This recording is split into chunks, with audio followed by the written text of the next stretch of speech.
Thanks for tuning into Dirty Teeth and welcome back to the channel. With a mixture of super cold temps and fresh ungroomed snow, Fat Pursuit 2024 was definitely one to remember. I intended to film during the race, but on the morning of, I just wasn't in the mood to document it. I made the choice to just immerse myself in the ride and the elements and tune out distractions. No earbuds, no music, just my thoughts. So I want to thank everybody that captured the content that I used to stitch together this video. Especially Rebecca, Eddie, Hunter, and Nan. And a huge shout to Cody, Eden, Jacob, and Jay for honestly sharing their experiences with me afterwards. There was so much compelling conversation with those guys that didn't make the final cut. I really wanted to make sure this footage found its way into the YouTube universe. So after the video itself is over, don't click away, there's a bunch of insightful bonus clips. Okie dokes, here's the video. Put a fork in me. I'm done. I'm about 2 weeks out from Fat Pursuit. I'm in the middle of a 7-hour training ride. Yeah, after this, I kind of start tapering down. And today's a fully loaded 7-hour ride. Just kind of getting my systems together, making sure my contact points are happy. So yeah, looking forward to this journey on Fat Pursuit. All right, I guess whatever hay I have is in the barn. We are packing up and stacking up, ready to head to Island Park to give this Fat Pursuit a go. I'm a little nervous because I've actually put in some work, some really hard work, doing a structured training plan this go around, and I'm putting my money where my mouth is. I'm gonna try to go fast for me, so that always puts a little added pressure, but I'm looking forward to the challenge, ready to have some fun, so let's do it. And by the way, I forgot to mention, my fam's coming with me on this adventure. Whee! Island Park or bust, Fatty P or bust, 200Ks or bust.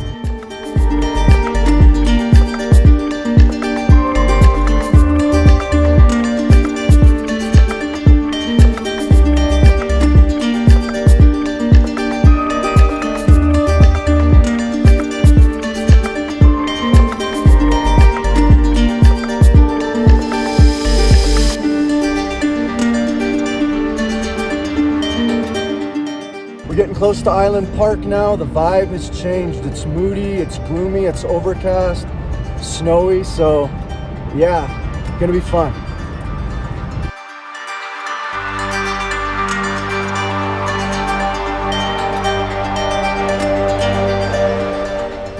Everybody looks scared. Scared? This is my kind of weather. You know that. Extra for my Phoenix, extra for these, and then Dynamo Hub. Excellent. I had the county call me last week and asked me when the event was coming because they needed snow. So now it's snowed probably close to 2 feet in the past couple of days. Supposed to get to, I don't know how cold, but for sure below -20.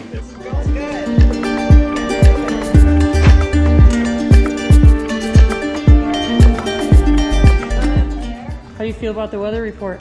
Oh, it's gonna be great. Yeah. I brought a tank top Nice. and a cowboy hat. What's your name? It's Romain. Romain. Where are yeah. you from? I'm French. In You're fact. French. Yes. Do you live in France? No, I live in California. Right Okay. Okay. It's a long drive. First Fat Pursuit. First fat bike race. First Fat Bike race, and you chose this one. Yes. All right, buddy. Yeah, this is the real deal. Fat Pursuit. When I say I'm really happy to actually see everyone here, until you know what that really means, it actually means something more than you can imagine. So, thank you for letting me express that.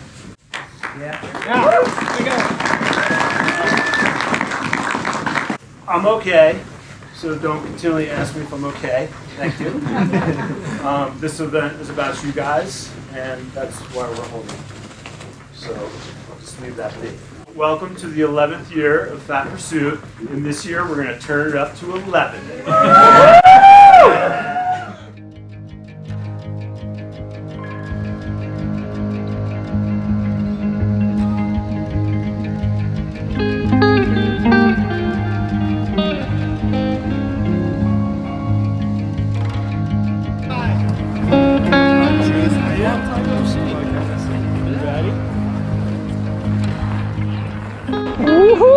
you ready for this? Are you ready? Three, fat pursuit. 1, 2, 3. Fat pursuit! Morning. What's the scoop? I'm the social media girl. Oh, your social media. Oh, you're all filming. those. You've been seeing all that awesome stories. That's me. Gotcha. That's Yeah. what I'll be doing the whole race, is just be checking the Instagram. Yeah, totally. You better be.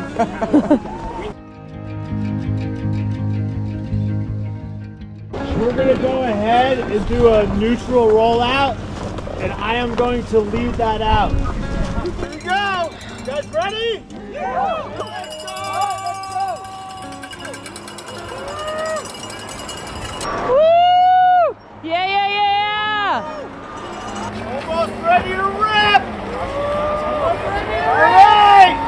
Water boil! Little surprise water boil at the start.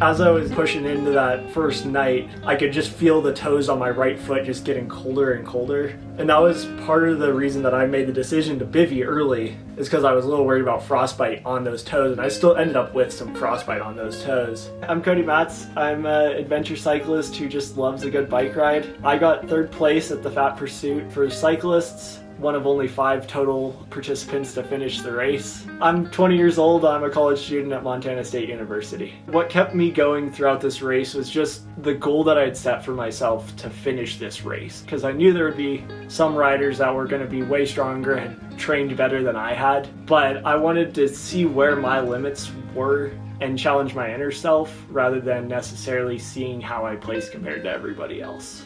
And I was fueled by my dream of someday doing the full Iditarod, so I just kind of embraced the challenge as like a part of that. This is a stepping stone to achieving a further goal down the road. You know, and maybe one of the biggest mental differences in finishing and not finishing is just the 5th place finisher, the 20-year-old kid there. He mentioned he came here and all he wanted to do was finish. And that's what he did. And sometimes it's just that basic attitude. And so that is the difference. It's the attitude. Come on! Yeah! Nice. You got it? Yeah! I've been turning around for like the last 8 hours, and I thought I saw you.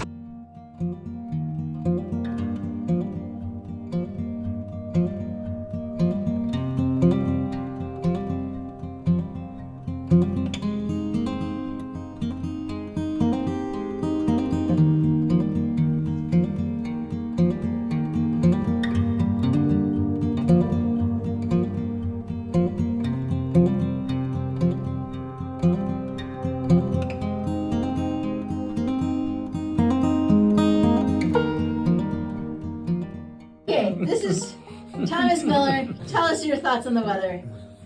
A beautiful, clear night.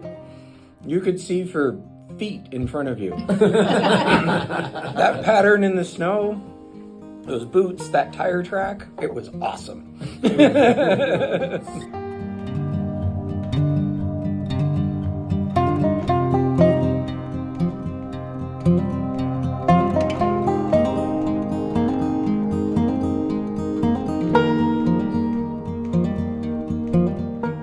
I don't actually know my final time. I don't think it ever got posted because I think results were posted before I even finished, which is kind of funny.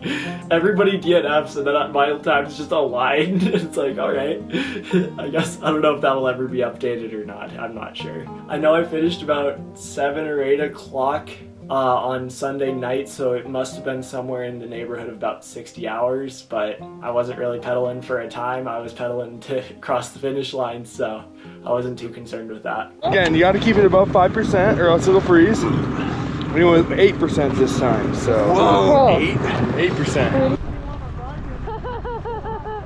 You gotta break that one off. I gotta break this off. Ow. Ouch. There you go. Yes, okay, now you can drink a beer. Yeah. Is it? It's good enough. You can get her now.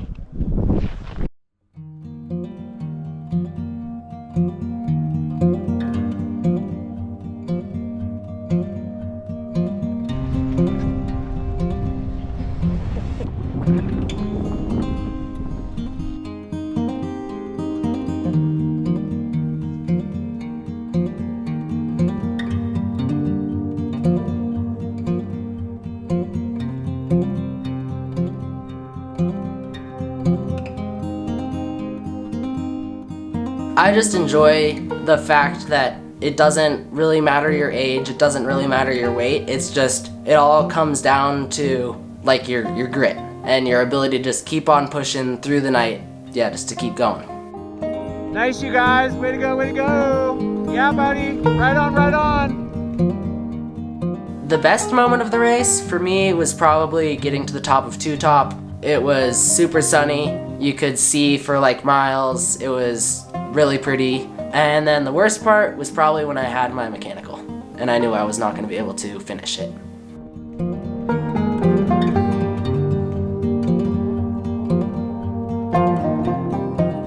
Welcome to Two Top.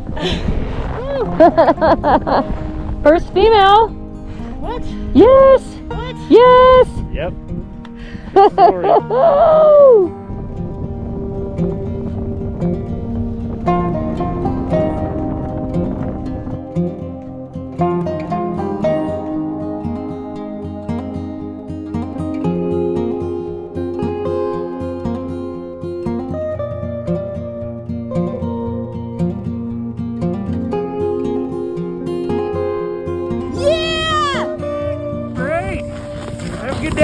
You too! How's the first 30 for you? Not groomed. Yeah, exactly.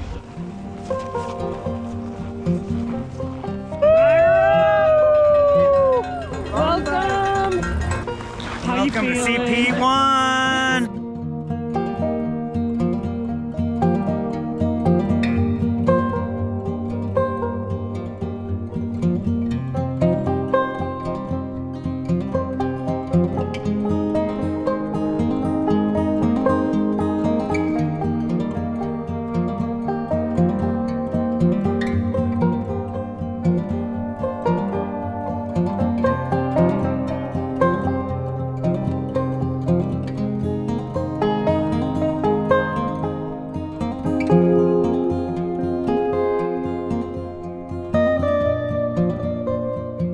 If you're in a group of 5 snow machiners out in Island Park on Fat Pursuit weekend, you should have to tow a groomer behind you. That would be awesome. For the majority of the race, I never got super down on myself or let myself overthink. There were a couple points where I was just like, oh man, this is no fun and all that stuff. But I just kind of had to push past that, realize that's just not where I wanted myself to be, and I wanted to keep pushing and pushing and pushing to see how far I could really go. There were a couple times where I was just like, did I choose to do this? We pay to do this? There's a couple of moments like that, but it was just kind of joking around with some people.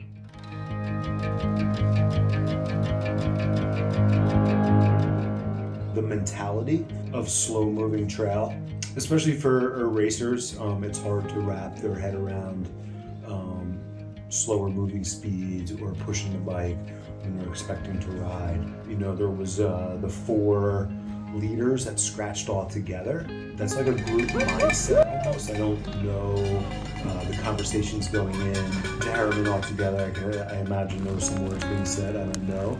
It's like they all decided together, I guess, to stop. But they pushed all night. I also think the timing that the leaders got to that checkpoint, it's still dark. It hasn't even hit the coldest of the night morning yet, you know. Sunrise is when it gets coldest at 7, 8 o'clock, -38 already. and pushing and knowing that that's what they're faced with. So I think that group mindset, being in the dark, they needed to kind of change that attitude some way. And that's hard to do. I understand that. Now I still give everyone kudos for putting in such a big effort and kind of facing those things. I know everyone learned, including the leaders. What's going on with your bike? Oh, the seals and the bearings are not happy. Oh, it's not really turning. Not really, no. Not really doing what it's supposed to do. Well, get on in. Let's get warm. Can we get you pancakes, bacon, sausage? I would love pancakes, bacon, sausage. That was so much walking. That might be more walking than I've ever done in a bike race. Yeah, the same thing happened with my bottom bracket bearings, getting really stiff in the Iditarod. Oh, thank you. Would you like syrup? Yes. Oh, yeah. Get the sugar. I've been thinking about this for many hours. That's great. Thank you. Yeah, and I think it's not the grease, like it's Arctic grade grease, but I think it's the seals on the cartridge bearings. Hot chocolate. Okay. And this bike I just built this past week. Yeah. And I should have pulled the seals off, but It's really hot, so. okay, thank you. But I was like, it's not going to get below minus 35. I think it was just down by the river. Yeah. It was just like piercing cold. Everything frozen, everything dead. I could shift sometimes, but the shifter was frozen. Yeah. We walked for probably 4 or 5 hours on the ridge, and then he came like ripping past me and was like, "Hey guys!" Yeah. And I was like I was about to push him off the bike. I was so mad. I had just been walking for 5 hours, and he just like, with the best attitude ever, was like, "Hey everyone," and we were all just like, and he's so light that he can just like Super light. Yeah.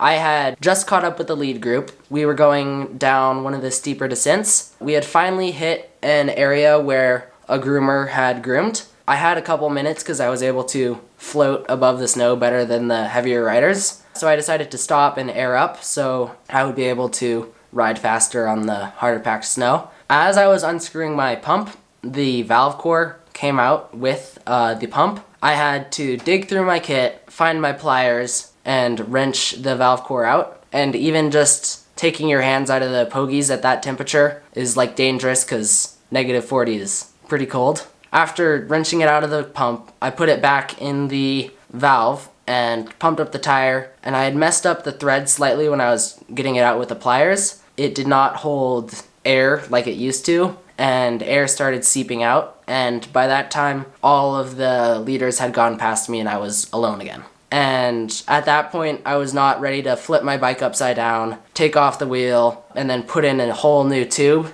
because in order to do those things you kind of need to have like bare hands to work those small tools and stuff. So yeah, that was the main factor that led me to quitting. I had also ran out of water and was like running out of food at that point as well, and I didn't quite have it in me to push my bike all the way to aid station 2.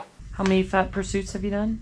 I did the 60K last year. Okay, right on. Way to step it up. Yeah. The real deal. I was hoping it was going to be as fast as last year. Yeah.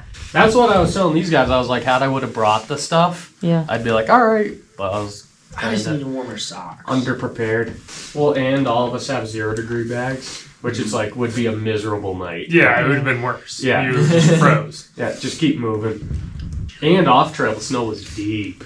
Yeah, So I it know. was I kind of looked over and was like thinking about like patting down a little area, and I was like, I would get wet and then I would just freeze. Yeah. And then I would be dead. This is a tough one. For me, I started to feel some pain in my knees and hips from walking so much. I'm not used to walking that much. That kind of impacted my decision because I have a race coming up. So I think depending on how much you value that event and how hard you're willing to push yourself, really change it. I felt like I had the right gear 100%, except for my feet. I guess that is one of my gear regrets, is I wish I brought more socks or a thicker sock for my feet. That would have been really nice.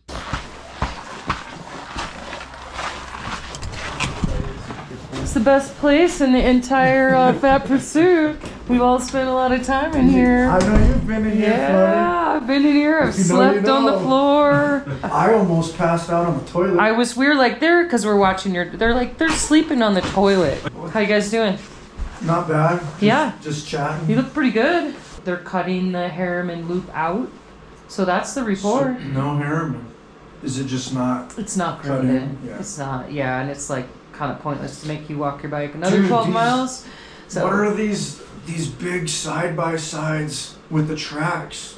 They look like aliens. they're crazy. Did you see them out there? They came They- came by. They're going backwards to just kind of help people, and they did a couple like extrications of people That's what who they were needed some saying. help. Yeah. I thought like the aliens were coming. I was delirious. You know, see these They lights. kept, they're brapping at us, and then they're like, "Hey, what's going on? You want a hamburger or something?" What's your name? John. John. I'm Rebecca. Nice to meet you too. What are you guys thinking? What's your plan? Take a nap? Are you gonna nap here?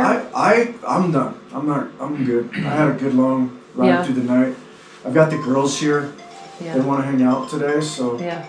I was gonna try to push hard and like finish early today. Yeah. But with it being so slow, I want to like go spend time with them today and have dinner with some friends that are doing the 60K. Well, I'm gonna tell you right now.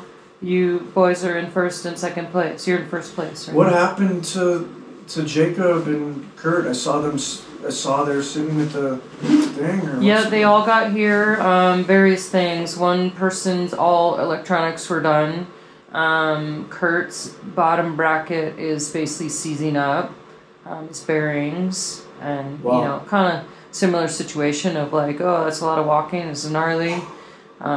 Well, they were basically all together, almost the whole race. Logan, Jacob, and Locum, Jake, Kurt. Kurt, and Ryan. Oh, all okay. four of them have been together almost the whole time. Dude, get out there, John. So yeah. You don't even have to do the Harriman route. 35 miles and you'll be done in 10 hours. And sure enough, about 10 hours later, John crossed the finish line in first place. He'll be doing the Iditarod 350 this year, and Thomas, who came in second place, will be doing the 1,000. I'm so stoked for you two, you're both gonna crush it. And Cody, no doubt when your time comes for the Iditarod, you'll have a blast as well. It's kind of interesting how all three bike finishers were spurred on by tackling the Iditarod. Also, many of you have been asking me how Jay's doing with his recovery, so why not hear it from the horse's mouth? And how am I doing? Gosh, it's a few days after the event now, and the event was so awesome for me. It was really distracting from what I've been going through prior to this with physical therapy and recovery with a bad accident I had. But that's all I've been paying attention to besides like organizing and hosting an event. And then the workshop takes place and the event takes place, and it truly is like full on, full throttle, 8-9 days of nothing but, and a lot of engagement and communication and just doing tasks and stuff. And I love being involved in that capacity and staying busy. And so I haven't really had time to pay attention. I wince at my back and I'm reminded, but like it all just took place. But now I'm several days after the event, and it's like, gosh, I'm a little sad it's over. And it kind of sucked this week when reality hit. And I can't go skiing because it just dumped another couple feet. My body's not ready for that. And I went to the gym this week, and I'm reminded how I crawl on the floor, that I still have a lot of work to do. And that kind of sucks. So it's an emotional roller coaster for me and a physical one as well. But I'm doing okay. And this is part of my journey. So I'm just super thankful to be able to have the Fat Pursuit break and that community around me. That was super fun. And here I am dreaming of the things that I want to do that I just can't do right now. But that's okay. I'm thankful. Peace.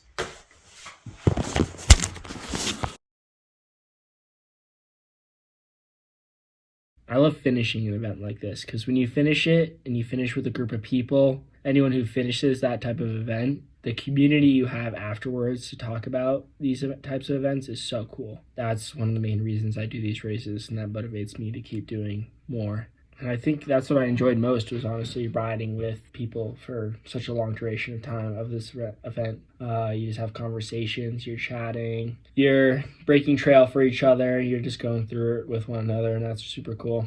And that kind of motivated me to keep going. It was when one guy was breaking trail, and then it was my turn. I would try to break trail just as hard as them and just kind of keep it going. And that motivated, I think, all of us to get to at least checkpoint 2. I wouldn't have kept going from past checkpoint 2 if I had been concerned that they were going to fall off or have more permanent damage. They were all still looking just as good as they were that morning when I left my sleeping bag, so I just really made sure on just keeping it all warm. I still have a little bit of lack of sensation in some of them, and I have a pretty good sized blister on my big toe. But other than that, I've just been making sure they stayed warm, and that's what I did through the rest of the race, is just keeping them warm. I probably should do more to them, but I figure that I can still move them and everything, so I'm not super concerned about it. And they still feel warm and like pink and everything, so they're getting blood flow and everything. I feel like in the moment, scratching was my best option. Of course, when you're back in a warm house, you're all nice and warm, you're like, I could have kept going.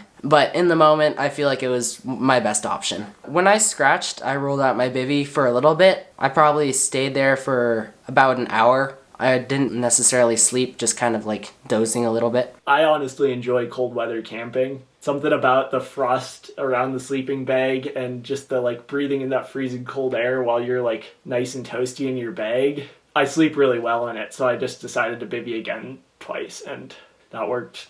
So my experience in cold weather came from a combination of just camping out of the back of my truck in 50 below. I spent a winter in the Yukon and just sleeping in the bed of my truck. I have skied in and out of Old Faithful where we were seeing temps down to 20 below. I'm also a backcountry skier, outdoor enthusiast beyond just cycling. I came into this race just wanting to finish. That was my motivation. I was kind of like, okay, it's extreme cold. I don't want to get into a sketchy situation where I'm out in the cold without unprepared. So I packed neg 20 bag, plenty of down layers. I was carrying a down jacket that I never actually even put on in the extreme weather because I just wanted that backup layer. I didn't want to have to press an SOS button and get out of there sort of thing. I sort of had a little cough before the race, and I definitely feel like the cold temperatures started to make it a little bit worse. It was interesting being in those low temperatures. I didn't have a full respirator, but I would occasionally just pull a buff up. And that helped.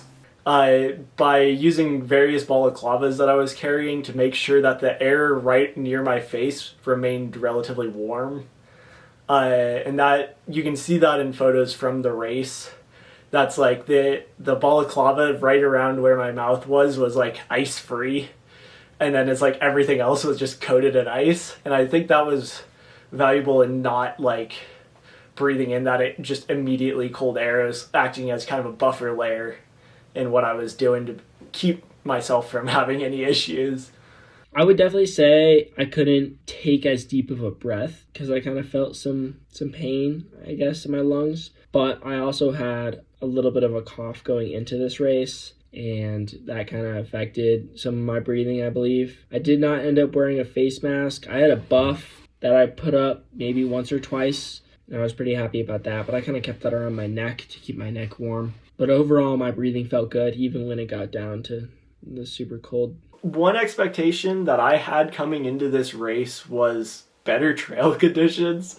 I expected on some level to be pacing off other riders and not to be breaking trail the whole time, because I was there's 60 other riders. I'll be with somebody and I'll be riding with other people. And with how many people bailed by checkpoint 2, it sent me back into kind of the mentality I have from doing a lot of independent cycling of just keeping yourself motivated rather than using other people to get that same motivation. For navigation, I used a Garmin Edge 1040 Solar. It worked really well. It's nice having the big screen. I didn't have it out in the cold, I just had it in my pocket, which was slightly annoying, but it worked great there. Because in the -40 temps, the battery does not last very long. And then I have a backup on my phone, and I don't think both of those things are going to fail at the same time. And if they do, just follow people's tracks out.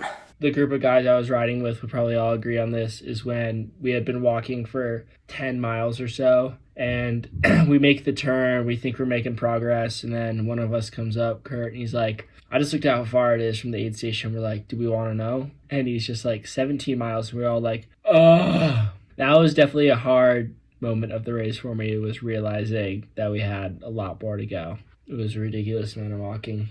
I think the low point of the whole ride was probably trying to pack everything up at 40 below. All my like waterproof bags that I'd had just kind of became plastic rather than like flexible at all.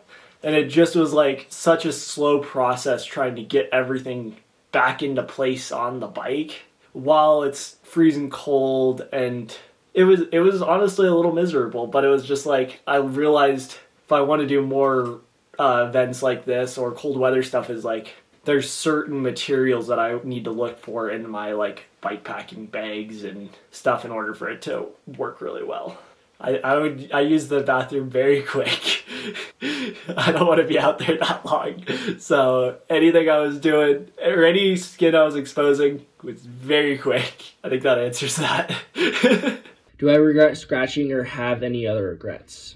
I wish I played with my tire pressure more. I think that would have resulted in me riding my bike a little bit more, but I was riding with a group of 4 and we were all just kind of moving along together. So I didn't really think much about it to stop and adjust and try to seek every advantage I could. I just kind of admitted defeat and walked.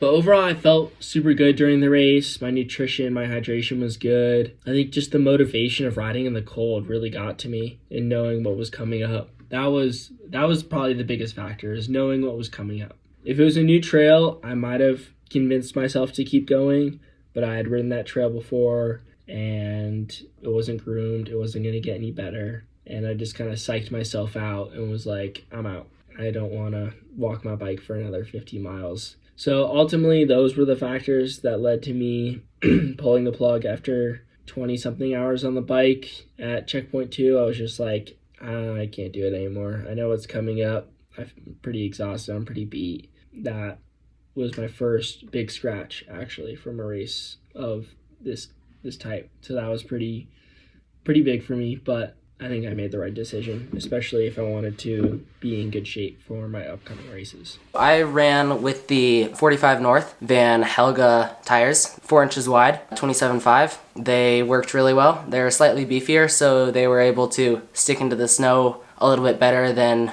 a slightly faster rolling tire. I was running, I think it's the Surly Bud and Lou in a 4.8. I think that the big width was really beneficial on a set of 100 mil clown shoes because I was running a Surly Moonlander. And I think that that extra float was really useful on especially the soft snowmobile tracks that we were seeing this year from like the foot of fresh snow that had received earlier in the week. The tire pressure I was running was really soft. I probably less than 2 PSI in all honesty. It was soft enough that on hard surfaces I felt the rim actually hitting the ground, but on the soft snows it was just floating.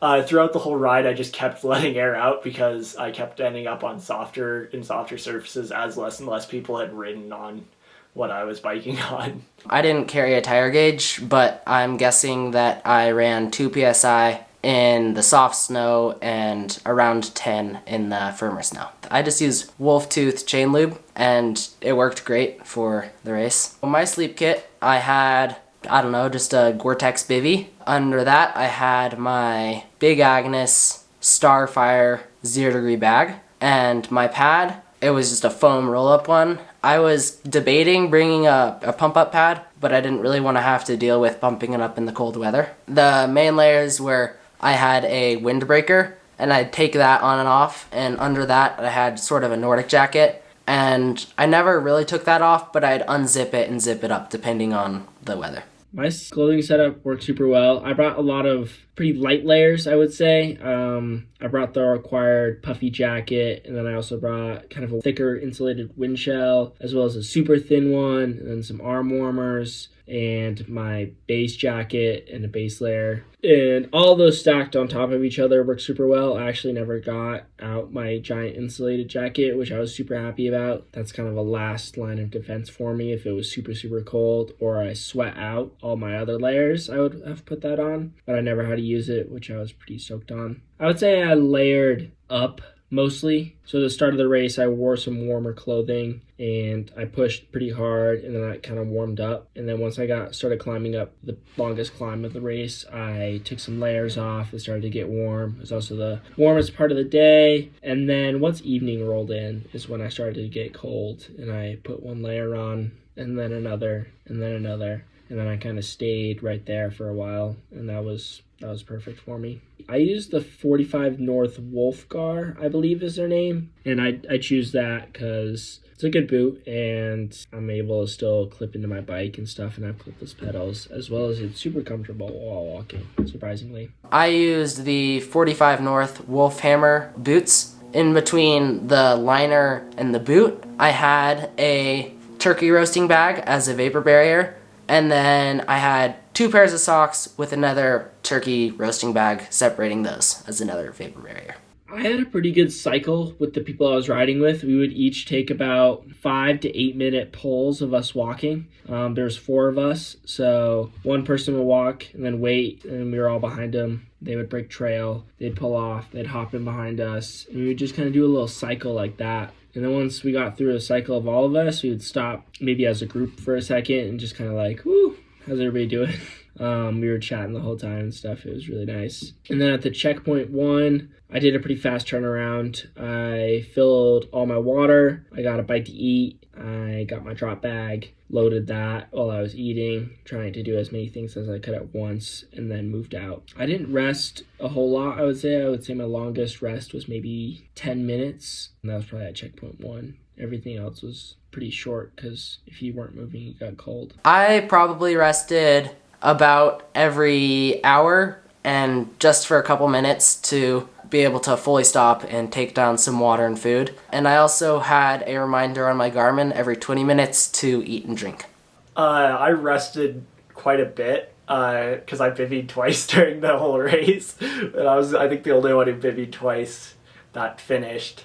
Or I think I was the only one, probably period, who bivvied twice. So those ended up being like fairly long, full restful night sleeps that I got at like 8 to 10 hours by the time I was back moving again. And other than that, while I was during the day, I tended to just keep moving to help like sustain warmth, so I wasn't constantly having to add and remove layers. And when I did like take breaks to just grab food out, I tended to try to keep those as short as possible, like down less than 5 minutes or whatnot. And other than that, I just kept moving. Either I was all the way in a sleeping bag or I was moving. No. I was pretty lucky. I knew kind of what I was in for. So for the first half, I hydrated super well from the start to checkpoint 1. I was constantly drinking water. I tried to almost drink all of my water. It worked out super well. And then I knew the next stretch from checkpoint 1 to checkpoint 2 was going to be pretty long. And I ran out of water there last year, and I was miserable.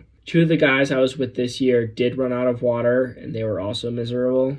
I think thanks to that kind of strategizing, I didn't have to boil water except for the water boil test at the start of the race. I did not stop to boil water because of how slow of a process it is, and I had a very small pot and would have to do multiple batches. It was just a fuel beforehand and then kind of conserve in the second half. When you're at the aid station, just be pounding electrolytes, other drinks. I had a lot of salty snacks. So going into nutrition, I think I was pretty good about eating whenever I could, really. You always want to be taking calories in. I had a lot of nuts, goos, jerky. I had kind of a larger meal at checkpoint 1. I had a sandwich, and I think that kind of set my gut up really well moving forward to keep eating my Pop-Tarts. Just kind of a lot of fatty stuff because I knew I was burning a ton of calories. I was definitely less stoked about bringing out my hydration hose and drinking water when it was super, super cold, but I don't think it prevented me from eating, especially since I brought foods that I knew would do well in super cold temps. They wouldn't break my teeth. They wouldn't take a while to de-thaw. So kind of planning ahead for that stuff is super good. I had bags of cut up bars as my nutrition. I also had drink mix in my water. I was carrying 2 liters of water and I think enough bars to finish the race. However, with the slow going, I started to run out of food and would have had to do a bigger resupply of stuff at aid 2. Water and nutrition along the ride ended up being a little bit of a challenge for me. I was carrying 2 liters of water in a insulated hydration vest, and due to being so slow between that first checkpoint and second checkpoint, I really, by the time I got to that second checkpoint, I was at really low water. I did end up boiling water for an unrelated, more related to nutrition. I was carrying some freeze-dried meals, and I had planned on using those at the checkpoints, but they had so much food at the checkpoint that I just ended up sticking them in my bags, and I did boil water and make those as extra nutrition through the day for something warm if I was actually kind of taking a longer break where I was getting my heavier down layers out to rest for just brief bits of time. My nutrition plan going into the event was kind of a mixture of bars, nuts, and kind of faster gummy candies and stuff for energy, as to try to cover a whole range of energy levels, because I was expecting to be out there for quite a while.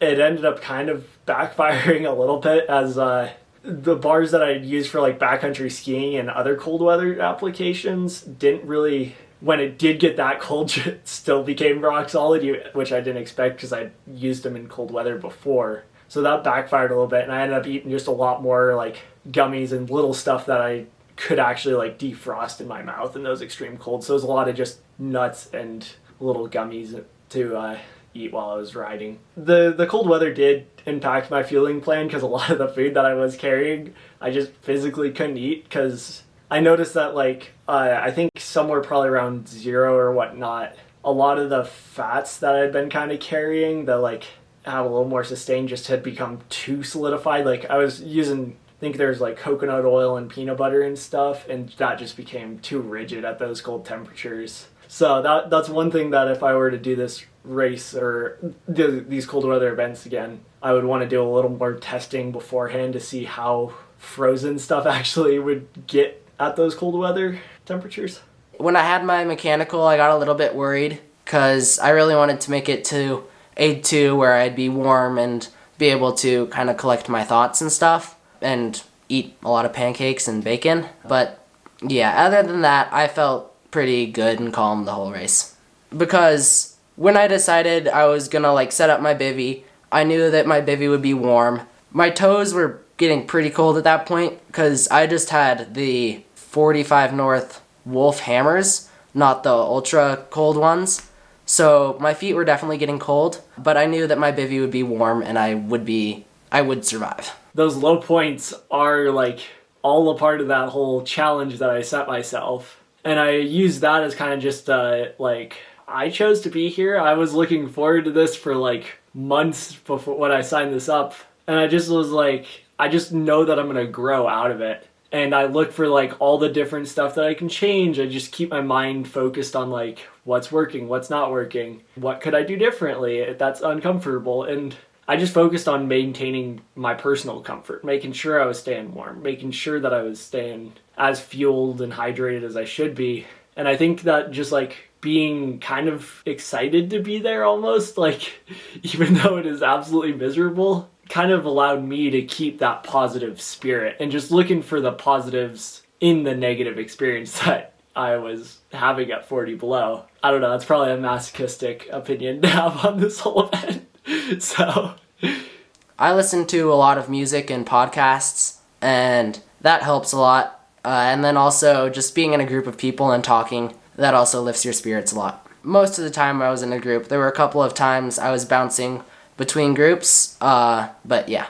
checking the weather. I mentioned earlier my feet got cold. That was the coldest part of the whole race for me, was when my toes got cold. And to manage that, I kept walking and just kind of like kicking and swinging my leg, try to get blood flow through there, and hopefully they warmed up. They did a little bit, but not as much as I wanted to. I definitely should have had more insulation on the sole of my shoe or something like that. That would have been nice, as well as wearing a warmer sock with more insulation. That would have saved my feet for sure. My hands felt good overall. I had good pogies. I had a liner glove and I had a larger glove in there that kept me warm. And my ears and nose and everything like that, I had tucked away and bundled up super nice, so no frostbite could get to them. The coldest body parts were, of course, your hands and fingers. They're the farthest away from your heart. They get the least circulation. I busted out a couple of hand warmers, and that definitely helped. My feet, they stayed relatively warm, but yeah.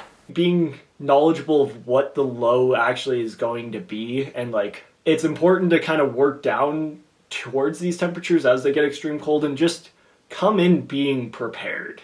Do your homework. Test your gear. Don't go out there with price tags still on all your stuff, not knowing your layering system. When it's that low of temperature, stuff is super, super real. You need to take care of yourself. Cover up your skin. Try not to sweat things out. You need to think about where your water's located on you, the types of layers you're wearing. You don't want to wear cotton. You want to wear things that are going to keep you safe out there. And then practice that. Go out, and it doesn't have to be super cold, but just go out and practice using your gear, your stove, your sleep system. It could be for 30 minutes, 15 minutes. It doesn't have to be that long. Test out your gear beforehand. You just have to get out there and just try it out. It's an interesting and rewarding experience. I think one of the biggest shout outs I would do is the snowmobile and the side-by-side crew that was out doing aid checks on everybody in those extreme weather. I think they were such a valuable part of the whole, like, in the event being safe. I think that it's important to give them a special shout out and just making sure the event actually could go on. Just thank you to Jay for putting on such a special event, and all the organizers and volunteers for being out there at the aid stations at 3 a.m, shivering in the cold temperatures, and yeah. Shout out to my parents for supporting me through all of this stuff. Thank you so much. And shout out to all the volunteers, Jay for putting on this event, the people I rode with. Honestly, it was a super fun weekend out there, and I had a great time. Going into this year's Fat Pursuit, the conditions were questionable. We've had a late start to winter here in Idaho. We need a fair bit of snow for the actual piston bully big grooming equipment to go out. The groomers haven't been going out, and I knew that. I knew there was enough snowmobile traffic. I was up a couple of times, and all the trails were in by snow machine, but not by the big grooming equipment. So there was a lot of whoops and just unmaintained trail and maybe just narrower trail. Usually in years past, we work with the grooming district and they help groom the trails for us. History would show that. We have a mix of everything where we'll have groom trail, where it snowed, maybe those trails didn't get hit. But going into the event this year, we did receive quite a bit of snow during our workshop that is prior to the event race date. So just before the event, we got a couple feet of snow in the days prior and some high winds, so some drifting and all that. And the trails got filled with snow. But also the grooming equipment wasn't going out. And we knew that kind of the day of and the day before, kind of based on a couple of things. The machines don't go out until there's quite a bit of snow, but also because of the predicted low temperatures. It did snap to just about -40 during the event on Friday night. Challenging for everyone, challenging for the participants, but also challenging for us as an organization and our volunteers. And then the groomers don't go out. So it was kind of a real, call it perfect storm going into the event and then during the event, as far as the combination of weather and trail conditions.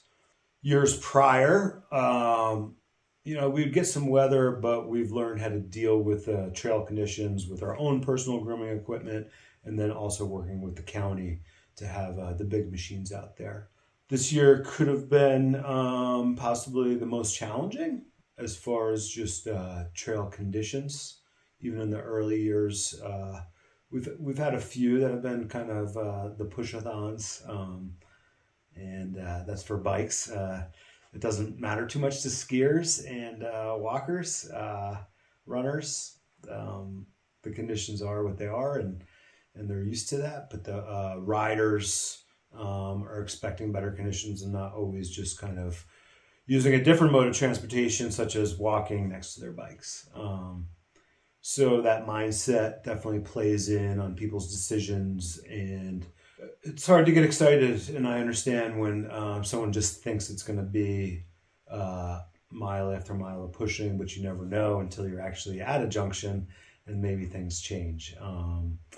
But that was a common theme throughout the whole route this year. So kudos to those 5 finishers. We've had a lot of people scratch this year. Not the most. We had one year in a similar conditions where it dropped to -40. We had 1 finisher. This year we had 5 finishers.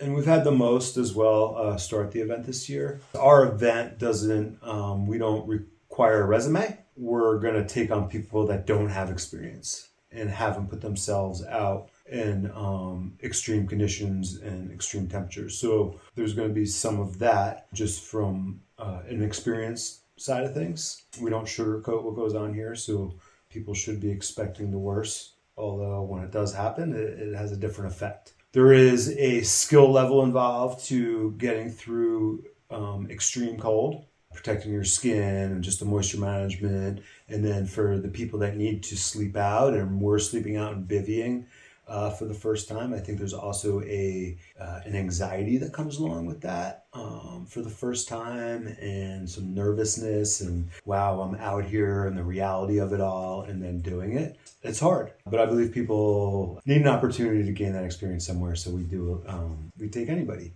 basically. But there's also a serious side of things as well. We did have to check up on everyone. That's something I needed to do.